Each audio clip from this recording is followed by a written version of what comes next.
Morning and welcome to Hardy Construction, and today I'll just give you a quick tour of some of the vans, commercials we have for sale. We'll start off with this big jumbo which I've just sold this morning, so that's not for sale, it's been sold. Would have made a lovely caravan camper conversion. Sadly it's gone. We've got a little Transit on an 18 plate drop side, 70,000 miles. It's had all the brakes done, been through the workshops. Nice little truck, nice little drop side crew cab there. Moving on, we've got a 19 plate XAA, and again, this is a lovely tidy van, 57,000 miles shown, clean as a whistle inside. Quick look inside there, absolutely clean as a whistle. And in the back, quickly, if it's open, I'll show you. And it's not, they haven't got the key. It's just been ply lined, but again, really nice. Tow bar fitted, obviously XAA. Another van, Transit Custom. This is a trade-in, so there's no warranty or anything with this van. It's 130,000 miles, I think, this one. 140,000 miles. Exceptionally clean van. Really, really clean van. And good value. It's £5,000 plus the VAT, or £6,000. Again, there's no warranty on this at all. Another no warranty van. These are all out the same company, by the way. Another no warranty van is this little Transit. As you can see, it's got back seats. Handy little van. Up on the miles, 184,000 miles.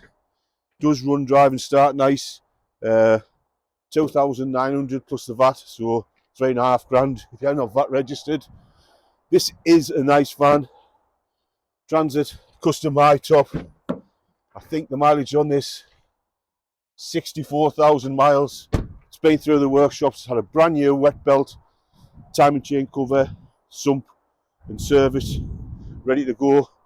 Another nice van, Corsa Sport, rare van with a being a sport. Look at the interior, sport interior. Again, really low on the miles, 31,000 miles. Don't know the price off the top of my head of that one.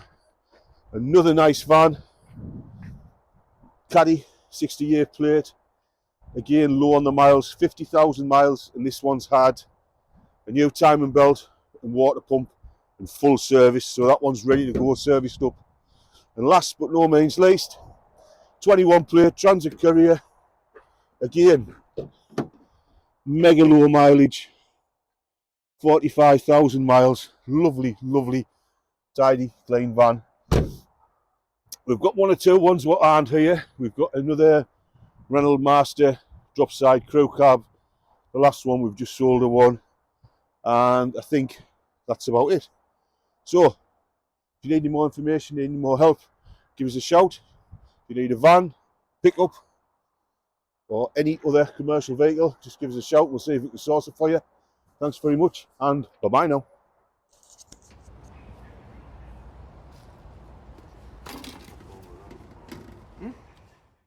Hi, welcome to Hardy Classics, and I'm back from the NEC, the restoration show that is.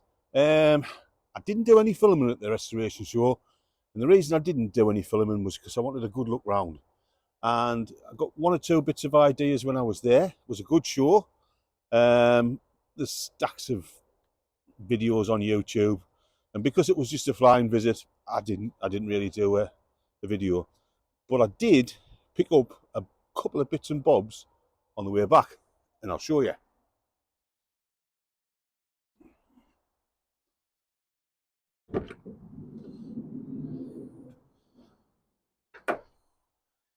In here we've got two globes. Now everybody knows I have a decent globe collection, but two globes I haven't got are these two. I'll show you.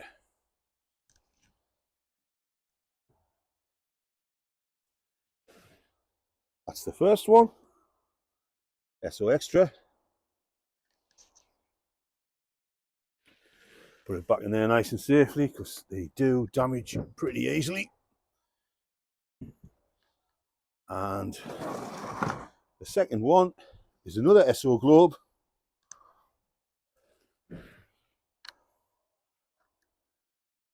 SO mixture. They're in great condition, a little tiny couple of little nibbles on them, but apart from that, really, really good condition. So they'll be going in the collection.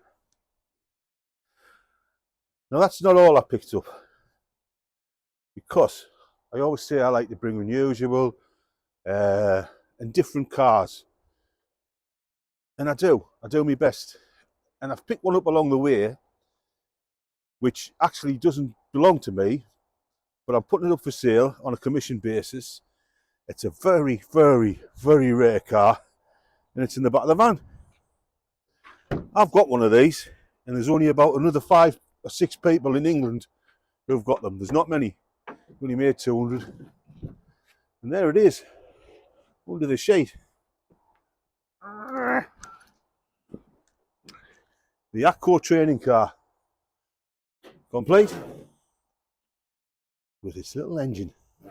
What a beauty. Now this car has been fully restored by a friend of mine. It did start life as an Atco training car, but it has had numerous modifications. It's had a brand new body made. The wheels aren't original because you can't get the tyres to fit the original wheels. I have an actual original one of these in the showroom, which I'm going to put this next to, and I couldn't use it if I wanted to because the wheels and tyres, you can't get them, they don't exist. So this one would be an ideal addition to somebody's collection, and if you had a family member, grandson, granddaughter, whatever, they'd actually be able to use it. So we'll get it out the van and we'll show you.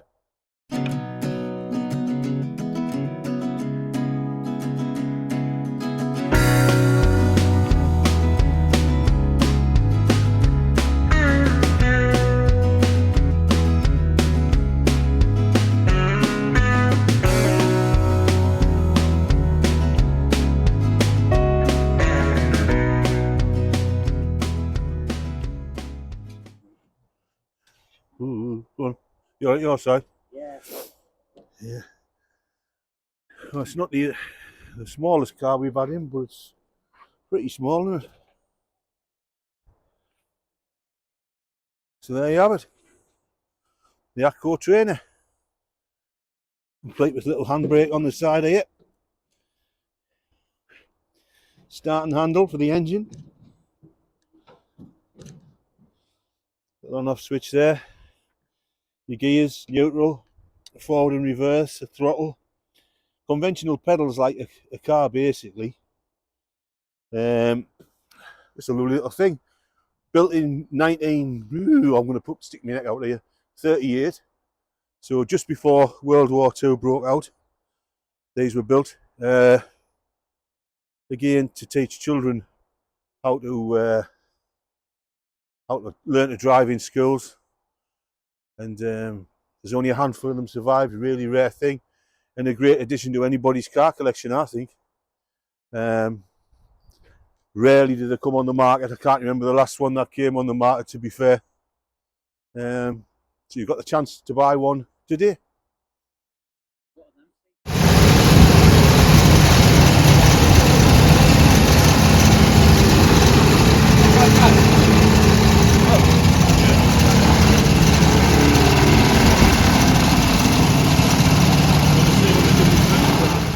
Right, we'll get this one in the stable.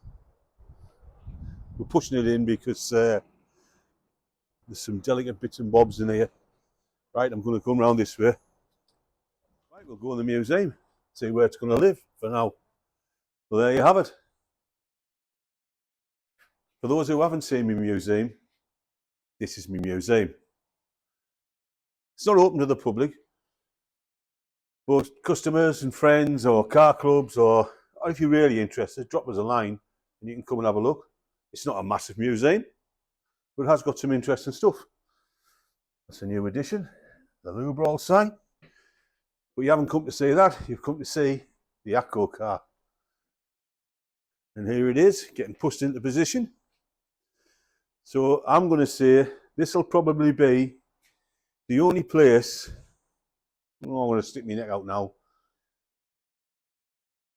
in England, you'll see two of these together in a museum. This one is obviously mine. That one's the one we've just picked up, the restored one. And you can see quite a good job it's been made. There's a few differences. The seat's different. Obviously, the wheels were different, like I said, but pretty much the same car.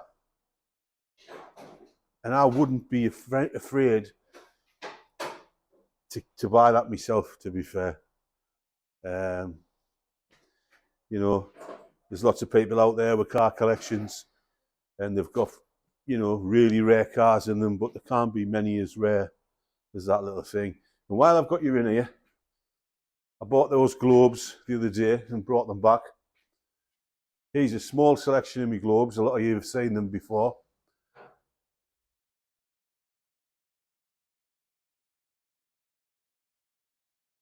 And I think they're great. I think they're fantastic. Absolutely fantastic. I really do.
That's the main piece. The spare piece still in it.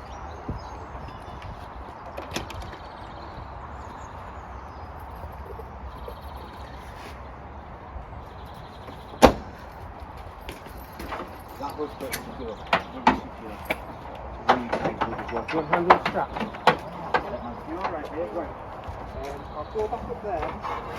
When you finish, give us a shout and see what we're doing that's moving around. Right, cheers, man.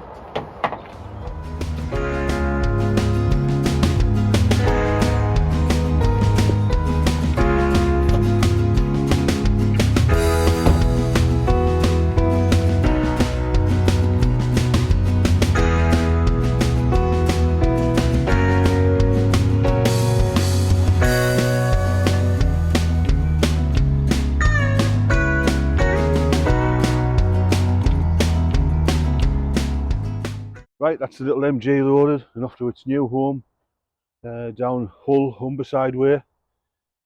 Chap came up last week, viewed the car and bought it, and to be fair, look at it.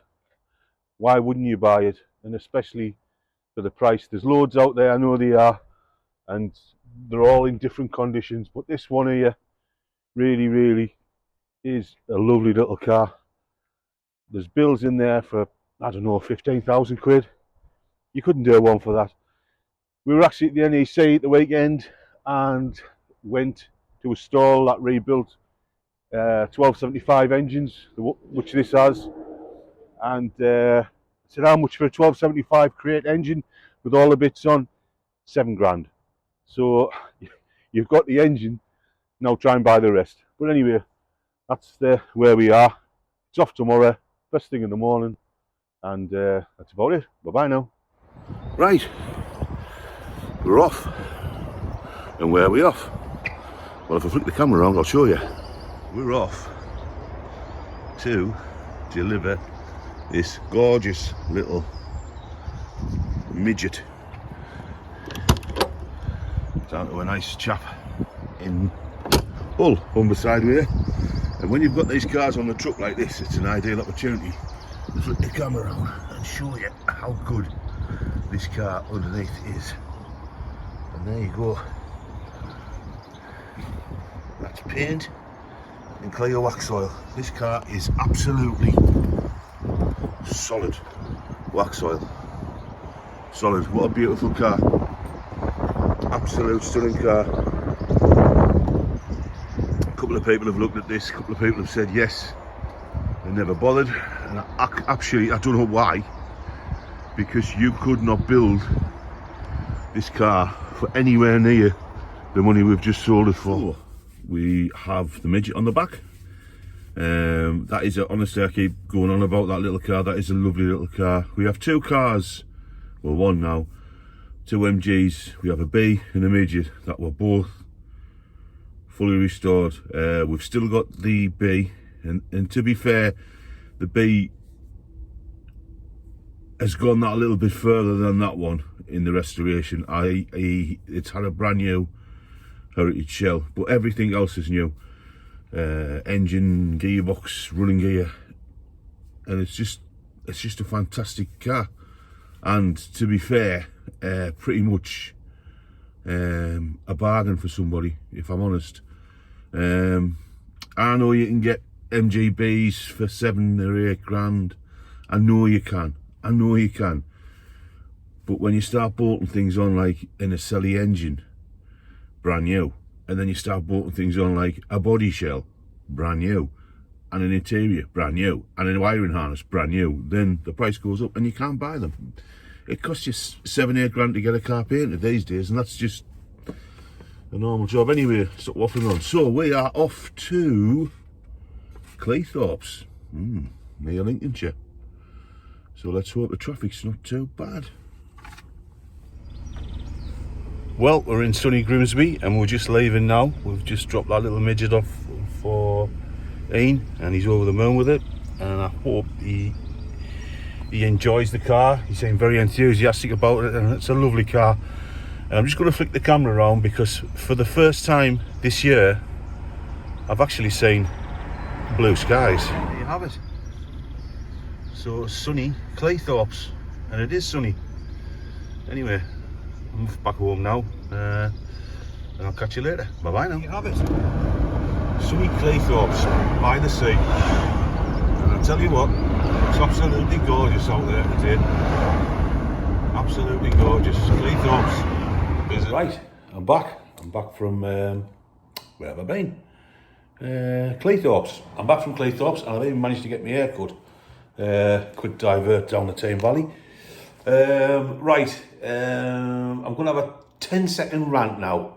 O2. Do not buy a telephone off O2. I've been with O2 for as many years as I can think of. I was one of the first people ever to have a mobile handset. I got it when I was round about 20-year-old from a place at Washington called Cartel, and they were the first people to ever round here to sell mobile phones. It was the Motorola 8800, and there was only a handful of people had them, and I've had a phone ever since. But to cut a long story short, O2 tell lies, and they breach the contracts, and they're selling you something that is not real. And quickly, I'll just go through things. I went to the O2 shop on Sunday, took my phone in. I wanted a new phone. I was due an upgrade a year ago, but I thought I'm not going to just upgrade. I'll just cancel the contract. I'll buy a new phone outright and start another contract. I'm paying £110 a month, which I've done for the last 3 years for this phone. So you can imagine how much money it's cost. I was totally ripped off when I got the deal at an O2 shop down the Tame Valley. The girl in the O2 shop in Durham said, oh yes, they weren't O2 dealers, they were just a franchise. A load of rubbish, just a load of fabricated lies. Anyway, cut long story short, I was ripped off with it. So we arranged to get a new phone, which I purchased outright, cancel the contract. Obviously, I need to keep my number. It's the most important thing in my business. Everybody knows on that number. I'm known worldwide on that number. And one of the most important things is my dad. He's 92-year-old, and it's the only number he knows. So I don't give a stuff about anything else. I'm just worried about him. So, goes down, gives her the thing. fills the form in, da-di-da-di-da, right. She says, now take your phone home, and she said, you will lose your number till tonight. When tonight comes, put this other SIM in, you'll get your number back. That's all she said to us. She didn't say anything else. That's all she said. So I did it anyway. We're now on Thursday, and I still haven't got my phone back. My number back. Went down the O2 shop yesterday, and basically they turned around and said there's nothing they can do. But I don't know how any company selling anything, whether it's a pint of milk or a bottle of water, can walk away and say there's nothing I can do. What do you mean there's nothing you can do? You sold me a product and you told lies. You told me it would be switched on that night. You didn't say anything about 24 hours, 48 hours, 4 days. You said it would be switched on that night. That's what you said, and that's what you did. And now they're just passing the buck from one to the other. I was actually offered compensation today, £20. So I've been off my phone for 4 days, and they said, there's 20 quid. Now, come on, what's 20 quid? I don't want compensation. I just want my number back. I still haven't got it. I don't know what I'm going to do. I've had people emailing us today saying, because they ring up and it says, I'm sorry, this number is no longer available. And they're saying, are you still in business? I've been in business since I was 19. Do you know what I mean? But now through O2, they're saying, are you still in business? And the other bit that gets us is, yes, I signed a contract. And in that contract, it might have said something about that period. But I did explain to the girl on the counter that I was dyslexic. I said, I can't read the contract, I'm dyslexic. She said, oh, just sign there. Now, what you should have said was, I'll read the contract for you. But you didn't. So again, they're in breach. You know, I will never, ever buy another thing off O2. Nothing. I won't even buy a ticket to a concert if it's at their arena. That's how bad it is. And if I don't get any sense by next week, I'm going down the shop, and I'm going to stand outside the shop, and I'm going to tell everybody who walks in, do not buy a phone or a SIM card or a cup of tea off these people, because they're pure out and out robbers. Bye bye now.